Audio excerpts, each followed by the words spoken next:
राम कब आओगे। मोहे कब से दर्श की आस, राम कब आओगे। नैनों में बड़ी है प्यास, राम कब आओगे। नैनों में बड़ी है प्यास, राम कब आओगे। मोहे कब से दरस की आस, राम कब आओगे। मोहे कब से दर्श की आस, राम कब आओगे।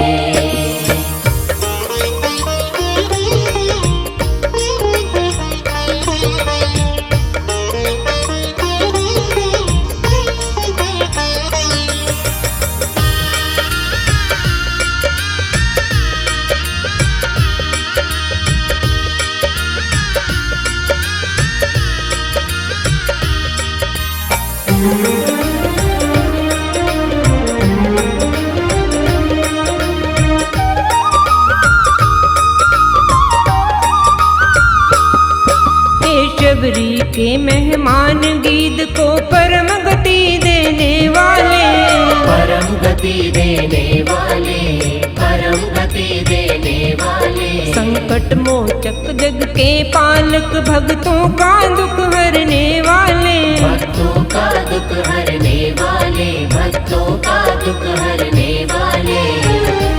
मेरा लोग करे परिहास, मेरा लोग करे परिहास, राम कब आओगे। मोहे कब से दर्श की आस, राम कब आओगे। मोहे कब से दर्श की आस, राम कब आओगे।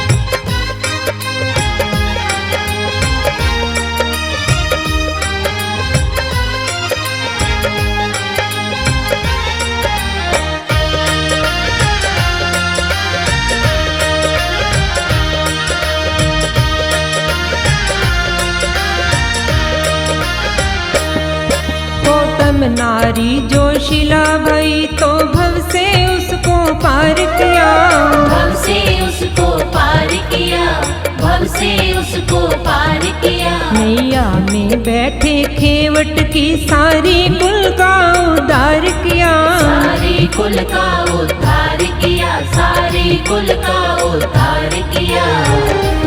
हो ऋतुओं के मधुमास, हो ऋतुओं के मधुमास, राम कब आओगे।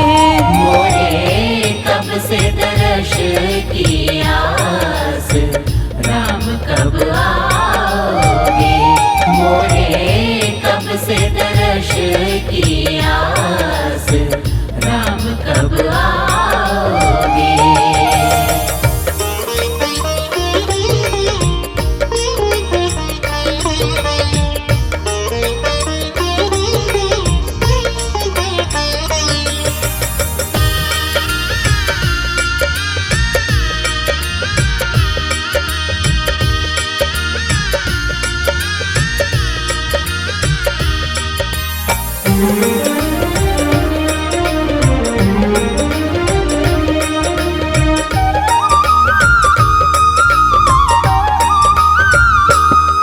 कण कण में बसने वाले हरि, विनती मेरी स्वीकार करो, विनती मेरी स्वीकार करो, विनती मेरी स्वीकार करो। जन्मों से बिछड़े हैं स्वामी प्रभु, अब